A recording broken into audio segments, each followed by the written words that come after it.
3, 2, 1. Track. Are you ready for an air show? The show is about to begin. On the take-off roll. And how he makes the airplane do that is absolutely beyond my imagination. Watch it spin down from the heavens toward terra firma.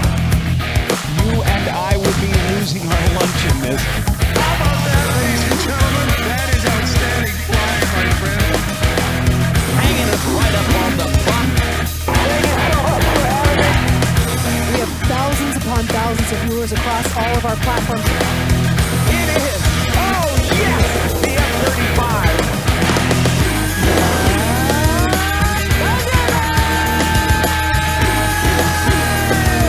This has been a great day. Wow. A rousing introduction to the episode today. Hello, this is Conversations with the Quick Flick Critic. I'm your host, John Smistad. Each week, I introduce you to a wide range of remarkably creative and inherently interesting people representing a broad spectrum spanning the world of entertainment. And is that ever true today? And we'll get into that in just a second. I invite you, as always, to listen, learn, laugh. Don't ever forget to laugh, folks. It has to be an essential ingredient of your day. Today's guests, we've got a couple. And one I'm familiar with, and one I am kind of familiar with through the one I'm familiar with.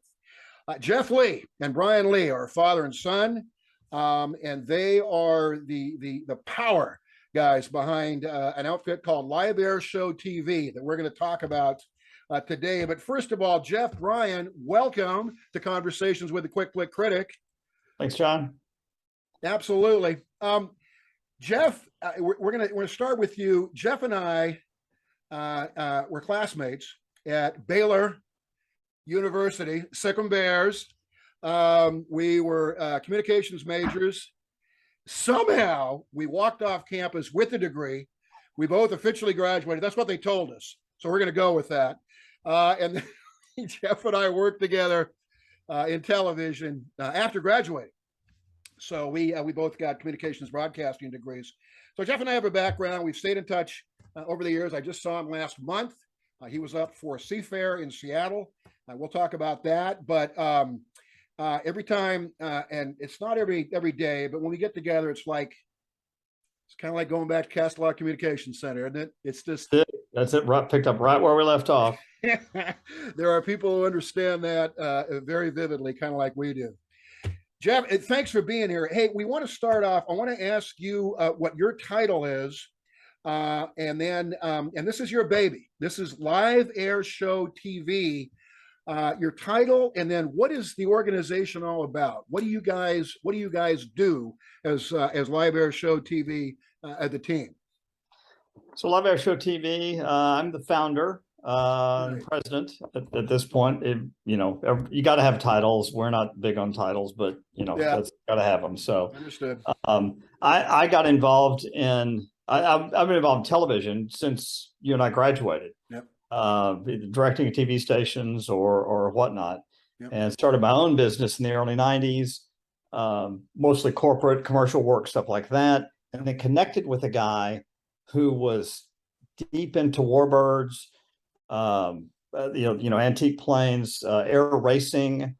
And that all came together at the 2000 Reno National Championship Air Races, where we did a show, a 1-hour show on that. I didn't even know they still did that.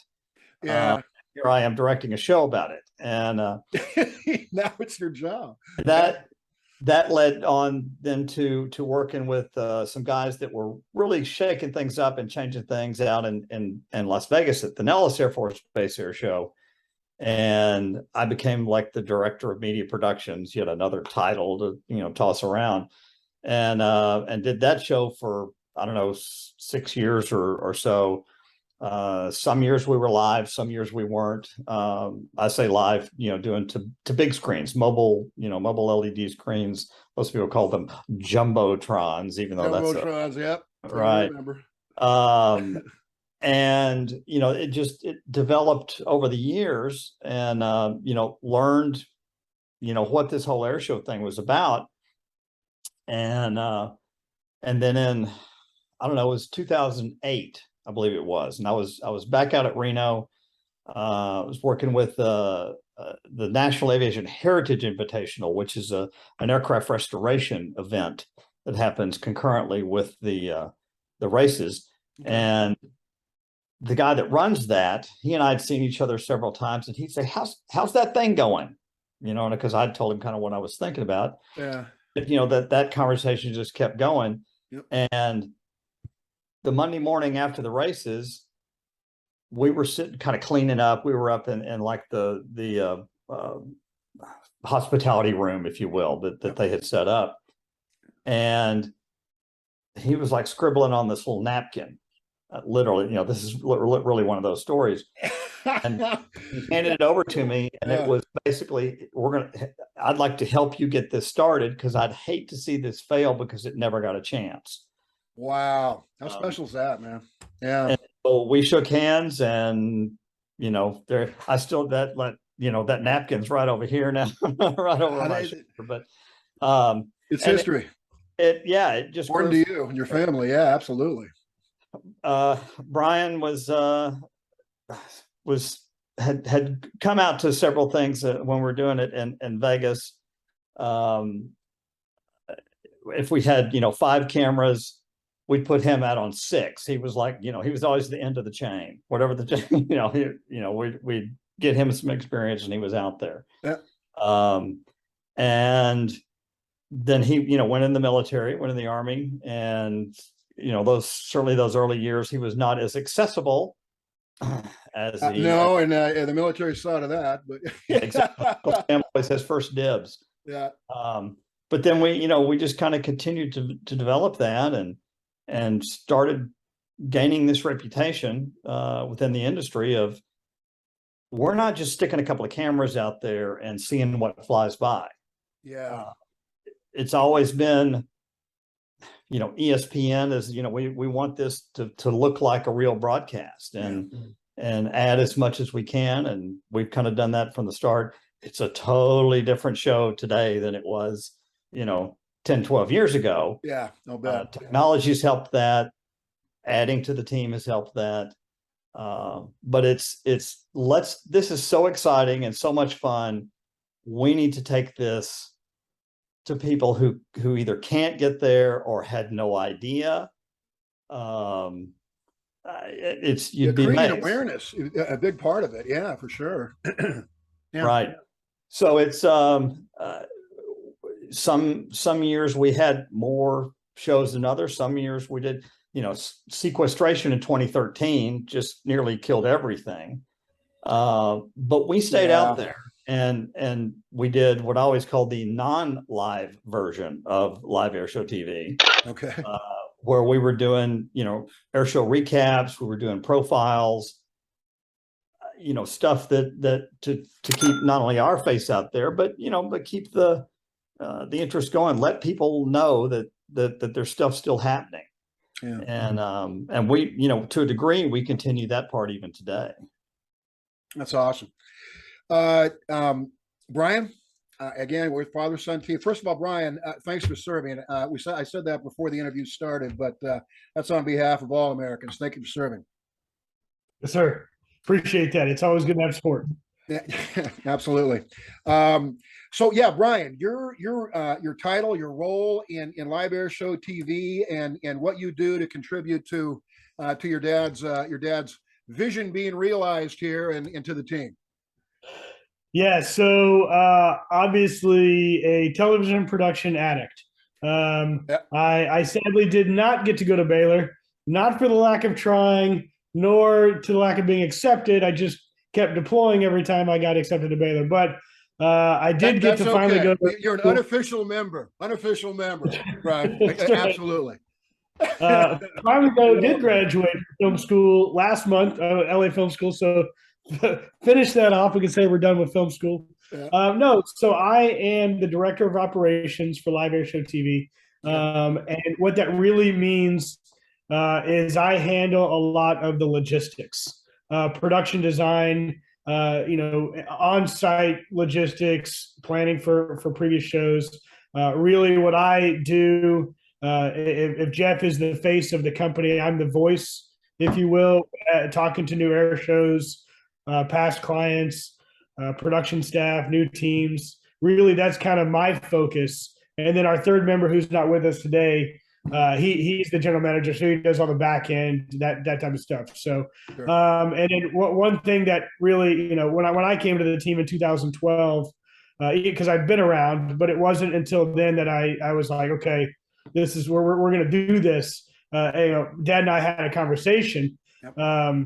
And said, hey, if I'm going to come do this, we're gonna find a way to step out of doing it the way it's been done, and that kind of worked us into starting over with the idea of equipment, and then kind of moving up, and in doing so, against my father's best efforts of not having me get into the equipment business. That's the first time that a son has ever gone against what is deemed right proper move. No, I'm sorry. Go ahead.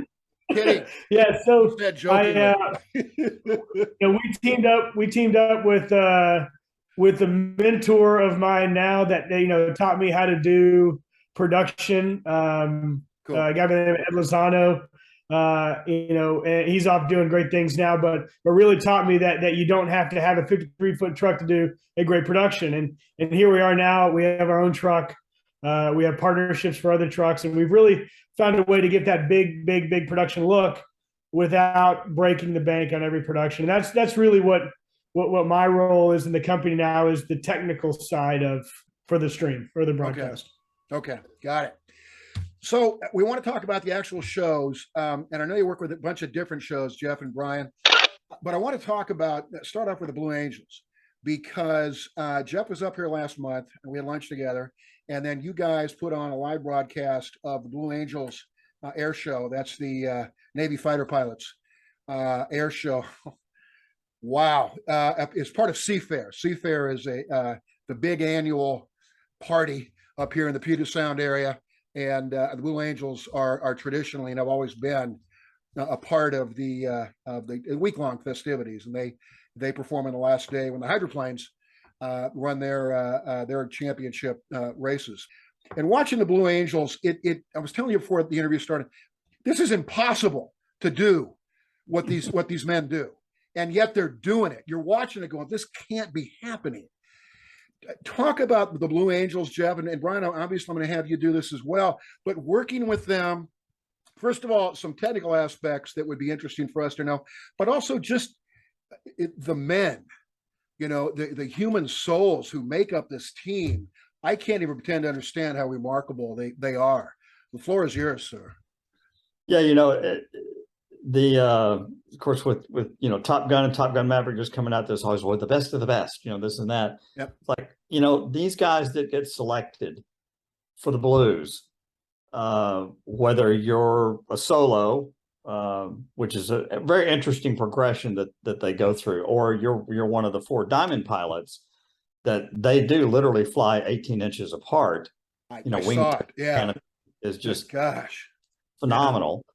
Yeah. But the training that they go through down in El Centro, after selection, after the season's over in November, the new team picks up and starts going, and then they fly in Pensacola for a while, and then they head out to El Centro, California. They just go through the training. This year will actually be a change of command year, so they'll have a new boss. Okay. But it's these guys are phenomenal, and they truly are, except for maybe the 18 inches apart thing. Yeah. It's they're doing maneuvers and they're doing things that they do anyway. It's they've got to learn to do these things. I guess we don't realize that, but yeah, no, I hear you. I mean, even in their script, it says they're not stunts or, whatever they say, but it's, they're actual combat flying maneuvers. Yeah. and they're just presenting them in this more entertaining way. Yeah, I've been around them. They're great guys. That's one of my favorite stories. Actually, Brian and I both experienced this. It was one year down in Lakeland, Florida, at Sun and Fun, which is one of the big early shows, and we happened to be staying in the same hotel as the Blue Angels, and actually on the same floor as them. Don't be darn. Yeah. He and I were just walking back to our room. I went out to eat, whatever, and we're passing this one door, and it opened, and it was one of the pilots. And I'd just been with them 2 or 3 weeks before out in El Centro. We were shooting some green screen stuff and things like that. Yeah. And I recognized him, of course. He recognized me, and he goes, Jeff, Frank Walleye. I said, Walleye, I know. I know who you are, dude. Yeah. We get it, And he turned to his wife and he said, "These are the guys that are making us look like ESPN." Wow, how cool is that? But they appreciate it though, man. I mean, that speaks to the man, Yeah, I do. And so it's been fun. In some aspect, you get to know some of them a little bit better than others. There've been some years, I'm around them more. There for a while, it was more Thunderbirds, stuff that I would, we kind of saw them, and it all goes in cycles, and it's fine. But learning, the thing for us is learning what they do, learning the sequence, knowing what's coming next. It's vital. Sure.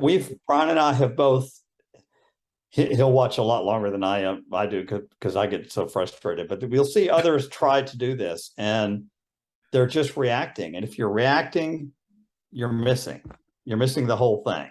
And so, I developed notes actually based on the Thunderbirds, the very, in 2005. And I went through and did this, then the same thing for the Blue Angels. And you just got to know what's coming next and then map out how you're going to do that so that you don't miss anything.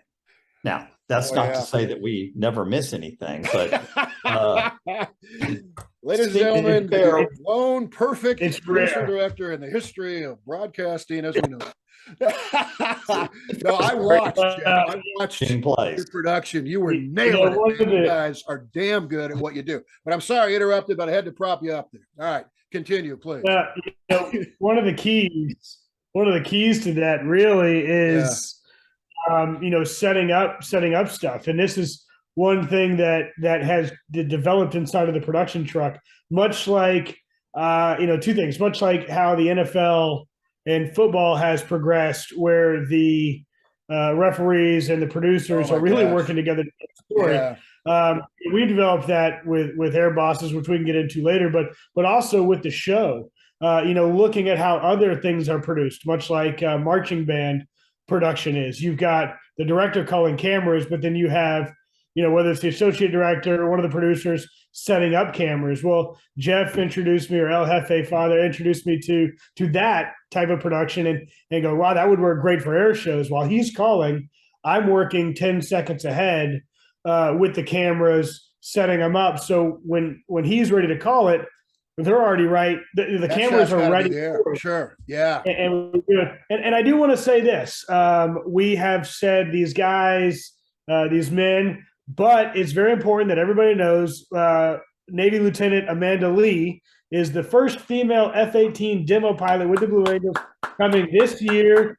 She's an F-18 demo pilot right now. Yes. But she's new to the team, not new to air shows or the industry by any means, but really excited to have her this year. And she'll join the team. Actually, she's still doing air shows now, but she'll join the team over the winter holidays and then get ready out at El Centro. So excited to see her next. Thanks for mentioning that, Brian. That's awesome. Yeah. I'll tell you this, being a military pilot myself and understanding the rigors of what we do in a combat zone versus training, and then to see these pilots we talk about entertainment, right? And we forget that they're not just showmen, and they truly are. I mean, in the cockpit, in front of the crowd, working the crowd line, at dinner, they are consummate professionals, entertainers.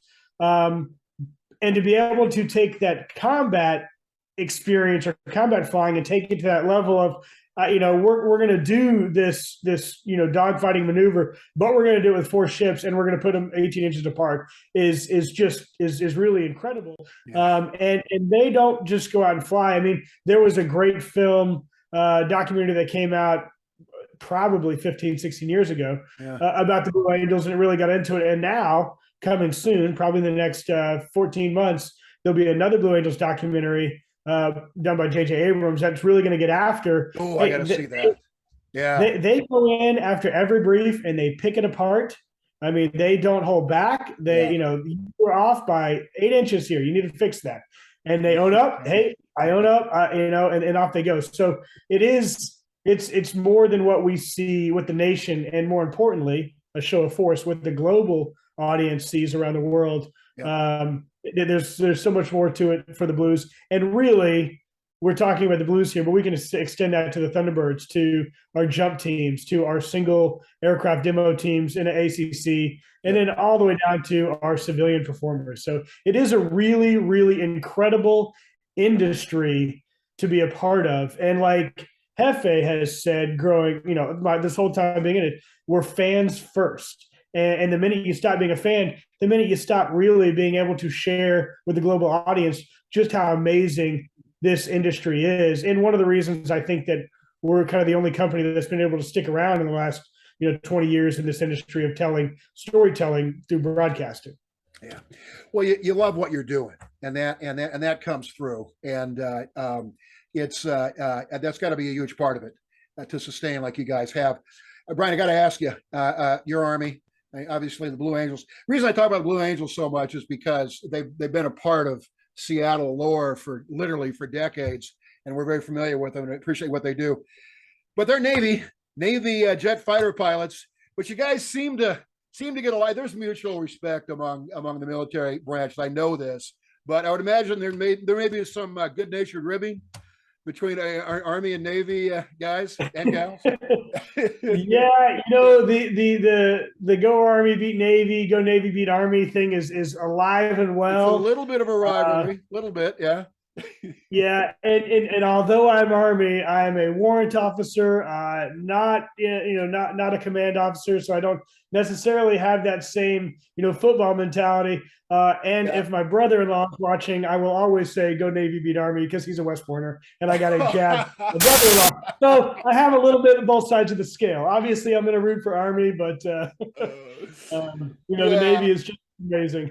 I gotcha. Wow, guys, this has been awesome. I can't thank you enough for doing these shows. And I understand it's your job and your vocation, but Brian stated so well. You're bringing entertainment, but we're showing the world what we're made of. These are, as my dad would say, these are substantial people, men and women, and we know that in America, and we need to, especially during these times, remind the planet about who these men and women are and why we respect them and revere them so much. Jeff Lee, Brian Lee, father-son, power duo behind LiveAirShowTV. Guys, thank you so much for being on Conversations with a Quick Flick Critic. This has been a joy. Thanks for having us. It's great. We love telling the story, and watch for us in the future. We've got a show coming up middle of September over in Virginia Beach, Virginia. Naval Air Station Oceana, the largest F-18 base in the world. Wow. And, with the Blue Angels and a bunch of other fantastic performers. It'll be great. Watch that, and then who knows what'll happen after that. We'll see. Well, more great things, no doubt. And people look up Live Air Show TV, ladies and gentlemen, and find out when these broadcasts are and watch them. I've watched them. Obviously, I'm biased and in favor of a friend here, but these are These are spectacular shows, and Jeff and Brian and their team do a remarkably exceptional job of bringing the shows to us to enjoy and just have our jaws drop at. Jeff, you know we got to do this before we go. We got to do it before we go. I'll count us down. 3, 2, 1. 3, 2, 1. Sick 'em Bears. Sick 'em Bears. And Brian, again, you're an honorary member of Bear Nation, so that you were part of that too, man. But yeah, darn right, sick 'em Bears. We national championship this year in football and basketball, Jeff. Could be. Going Picked out to on the a limb, but I don't know. We'll see. I'm sure University of Texas loves us talking like this. If there's any Longhorns out there, knock it off with the Baylor stuff. Anyway, yeah, Bear Nation is proud, and we'll see where we go in our sports teams, but they're both pretty good.